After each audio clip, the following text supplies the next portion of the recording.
get it. We about to start? Yeah. Am I going pasta noose with it? Or am I going Andre Harrell with it? I think I'm gonna go Dre with it. Yeah. Rest in peace, Dre. Love you and miss you. Dre is the reason behind my eyewear.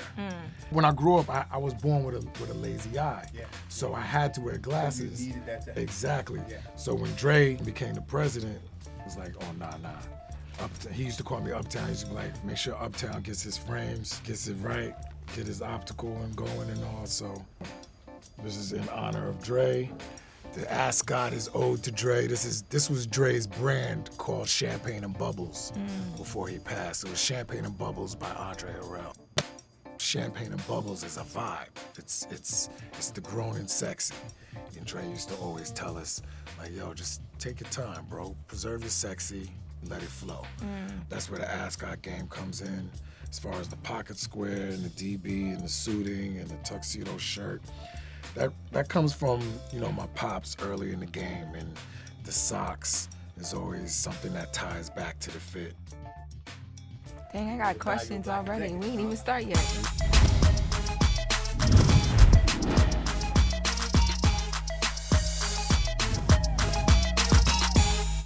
Hey guys, it's Lauren LaRosa, and we're back again. This is another episode of BET Talks. Now, we have talked to so many different people, but today I am particularly excited because y'all know I'm a fashion girly. And the man that is sitting with me today, he's a fashion stylist, an innovator, a trend starter, businessman, designer. Mr. Mike B, welcome to BET Talks. We are so happy to have you here. Appreciate that. Looking good, feeling good as always. Thank you. You look good, you feel good, and when you feel good, they pay good. Keep the pay coming good. Exactly. We were just talking a bit off camera about your background and where a lot of your spirit and your soul, I feel like, comes from when it comes to fashion, just who you are as a person. I would love to hear, why fashion? Why fashion? I was introduced to fashion by my parents. My pops was always dapper with it. He always kept his fragrance. He kept his ties, his tie clips, his collar bars, his pocket squares. And my mom's and her sister were always stylish with it as well too. So I think fashion kind of started with going to school. You have your school clothes, then you come home from school, you have your play clothes. Right. Then, you got your church clothes, but then you got your Easter Sunday fits, what I mean? Exactly. Yeah. So I think all of that came into play. And then my parents are Jamaican. I have a Jamaican Cuban background. When my mother first came to America, she went straight to Harlem. And she was on 142nd, seeing the Harlem styles and spending weekends with my cousins in the Bronx or in Brooklyn or in Queens. I start to see New York City early. Right. I start recognizing the different styles of what each borough, brings to the table of representation. The early B-boys and the fly girls and, watching some of these hustlers pull on the block, and as they pop out, their sweatsuit, their velours matching the interior of their car and the piping and all of that. And, the hustlers would give me bread to go shopping for them. Let me find out you created personal shopping too. We gotta go back and do that bio again. So it was kind of crazy because there was a time where when the Gucci white on white high top sneakers came out, you could only get the high tops in Atlantic City. The hustlers would give me bread and I'd have to jump on a Greyhound or a Peter Pan and get to Atlantic City. And once I do shopping and I come back on the block, it was a display, like a little movie on me laying the garments out on their hood of their car. And, then it turns into doing photo shoots in the backyard with Polaroids and, so I guess fashion it was just in me. So you've been making decisions in fashion for a very long time. How old were you when you were doing that? 12, 13, 14. Wow. When I started styling, I was floating around the office. At that time, to me, it was like the University of Bad Boy Entertainment. I was already doing shopping for the hustlers. Right. So when I got into the industry and they was giving me this little slingshot and sending me off to war to go shopping for the artists, it became easy. At the same time, learning how to style these artists at a photo shoot or a video shoot, reading these treatments that Ra was, a part of during these video shoots, bringing the treatment and the story to fruition for the artist and help build this character of a monster of this artist. Right. You know what I'm saying? To where it started transitioning to where hip hop actually started making money. What was that? Then the like budgets started. That it turned crazy because the $1 million videos started. Like you had Dr. Dre and Death Row and all of them doing the $1 million videos. Then now the wardrobe, so the wardrobe is all Versace. So back then, Johnny Versace, before his passing, used to shut the store down on Fifth Ave. And Big's picking out wild stuff. We go to the counter, we putting wild stuff on the counter.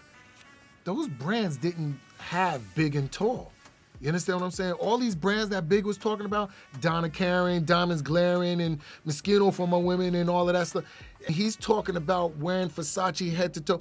There was no Big and Tall for these brands. So what we were doing is, we were pretty much jacking what they were doing, Versace, and then we take these references to our tailor Guy for 5001 Flavors. Guy would do the sourcing, get the fabric, and tailor Big's looks up. Those Versace glasses that Big was wearing, those were female glasses. Those were glasses for women. So if you look at a Big picture now you'll see that they look a little kind of tight on Big's face, but Big didn't care. Big still just wanted to rock those shades. So you look on the back of the Jay-Z album, Big got on the salmon print Versace satin shirt with the salmon linen pants on and the salmon gaiters on his feet. This was a fashion show for Hot 97 at the Palladium.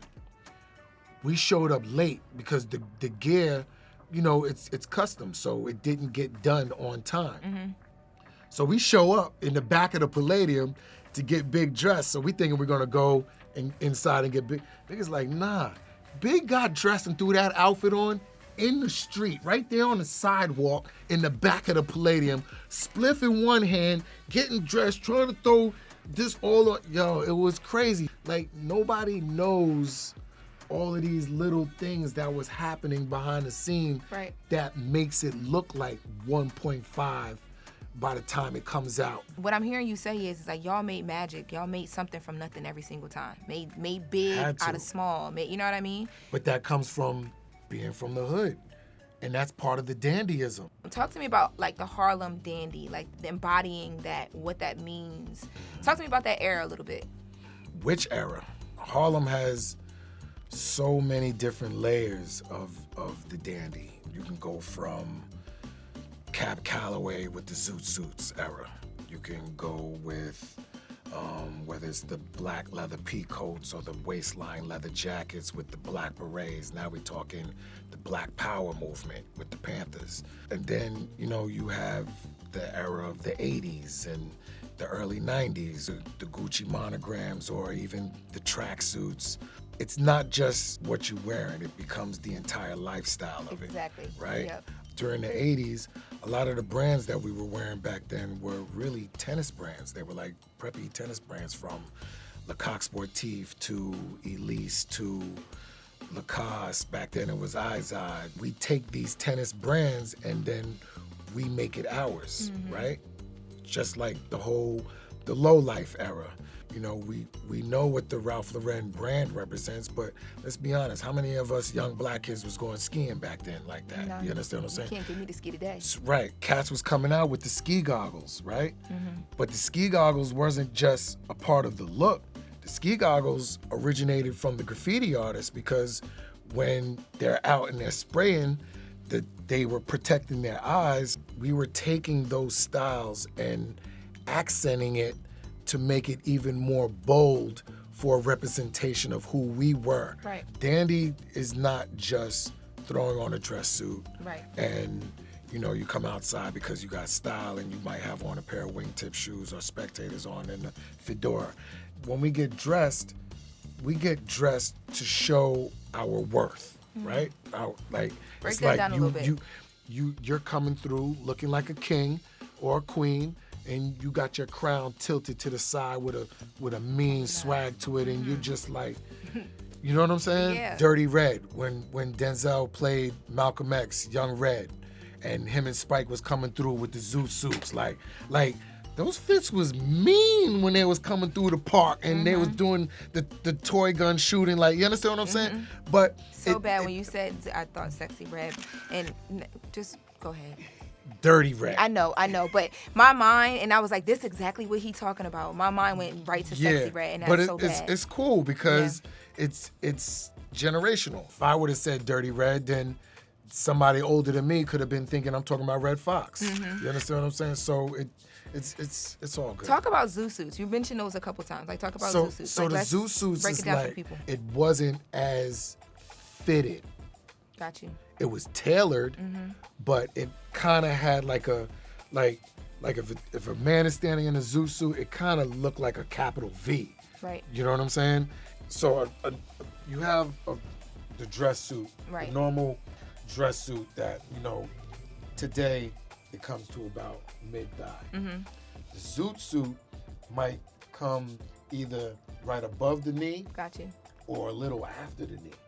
So it also depended on if you were doing like your overcoat flow, or if you was doing, they called it a sky fedora. Right. There was a wide brim fedora, and then you got your feather that flows out. So that was like the zoot suit. Well, now I'm going to bring it into the Met Gala. This year's theme is Superfine, tailoring black style.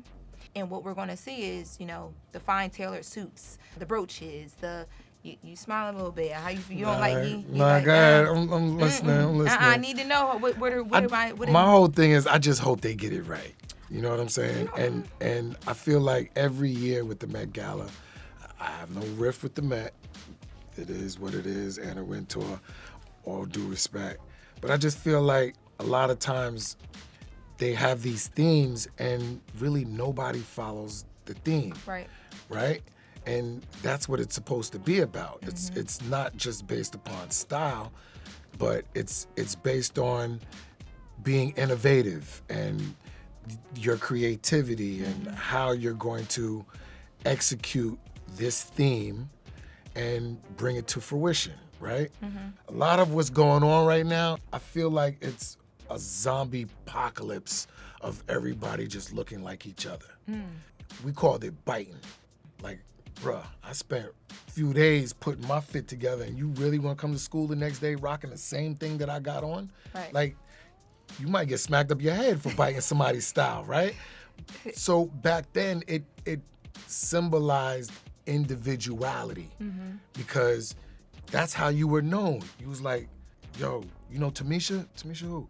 Tamisha that came through, she got the asymmetrical cut, and then she might have the pink Vancing on, but she was doing it with the pink boots. Oh, yeah. You understand what I'm saying? Oh, no, that can't happen today. But because everybody very is, but there's certain folks that are still pushing the culture of originality, like a ASAP Ferg. He get busy. Yeah, Ferg gets busy. But like, ASAP Ferg, right?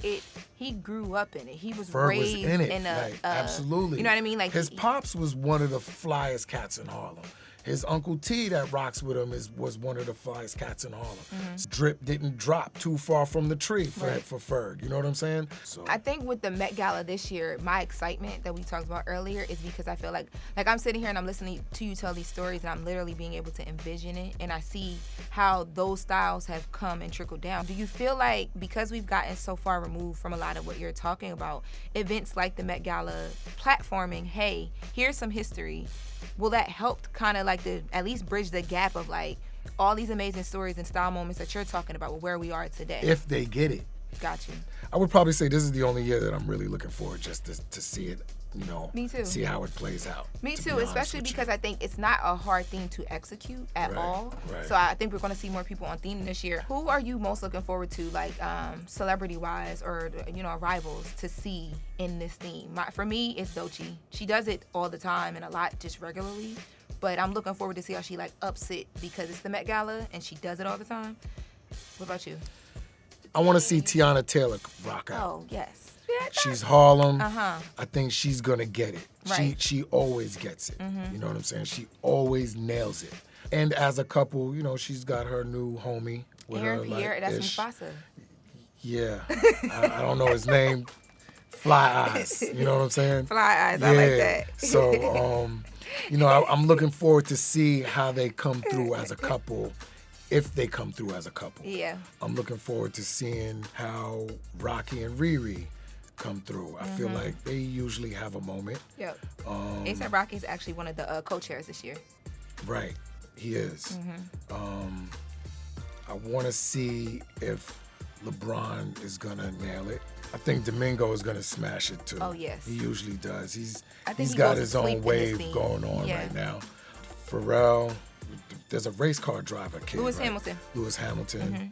And then is Bad Bunny one of them? He's invited. Right. So yeah, I wouldn't mind seeing what Bad Bunny's gonna come through and wreck with.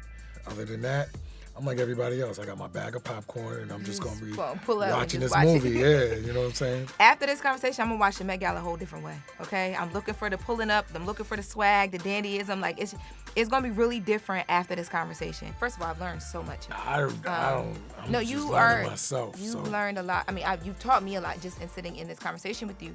But seeing your wealth of knowledge, I'm like, nobody could have did any of that but him because of everything that you know. You feel it. Like I'm watching you talk and visualizing things and understanding your style so much. So everything that you have done, I don't think anybody on this earth could have done it the way that you did because it is so tailored to you because you are just, it's just there. Wow, it you just clicks. You deserve that though. Thank you do. Because appreciate that. I think if people understood how much fashion and style puts you in a place of like, I can do this, I got this, I'm somebody, especially for us, they would appreciate it more. So I always appreciate the architects and the stylists behind the scenes. So thank you so much for everything that you've done. That was dope. Thank you. I would love to, I mean, I don't know if you're going live during the Met Gala or whatever, but I would love to hear what you have to say about it. I'm gonna be in the crib. You can go live, you can be in the crib and go live on Instagram. Oh, you can? Oh my God. This is Lauren LaRosa. This is BT Talks. Word? Yeah. Oh, I didn't know that. Oh my God. This You know is what I'm BT saying? Talks. This has been a great conversation. I feel like the generation gap too really is gonna, I can't wait for people to see this interview. So thank you for joining us again, Mike B. Appreciate that. Another great episode. I'll see you guys in the next one.